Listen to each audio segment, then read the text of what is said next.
गलियन गलियन अरे घूमे लेखे सारी भैया। सबका से कहे के बा कि भैया एक बार मौका देवे के बा, भूले के बा ना भुलाए के बा, भूलता ओकरो के बतावे के बा। ललटेन 2 नंबर पे बा, वही पे बटन दबावे के बा। अब बड़ भैया खेसारी लाल यादव जी के जितावे के बा। ऐसे कहे के बा कैसे कि अलियन गलियन घूमे लेखे सारी भैया। ललटेन पे बटन दबैहा आहो भैया आई नहीं के विजयी बनैहा। आहो भैया। आइए झूमते हुए कहे के बा कहे अरे अलियन गलियन घूमे लेखे सारी भैया। गलियाना गलियाना घूमे लेखे सारी भैया।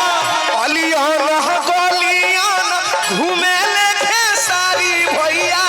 गलियाना गलियाना घूमे लेखे सारी भैया।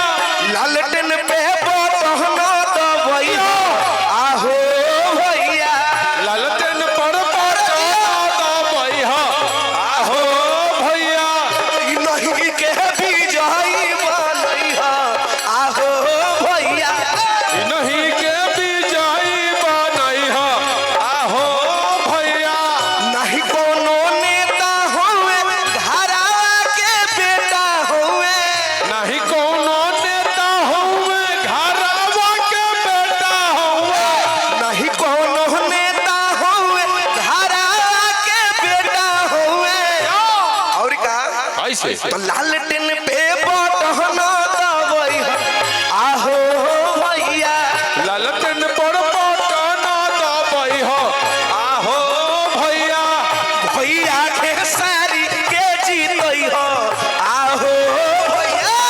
भैया खेसारी के जीतैहा आहो भैया। ललटेन छाप जिंदाबाद खेसारी भैया जिंदाबाद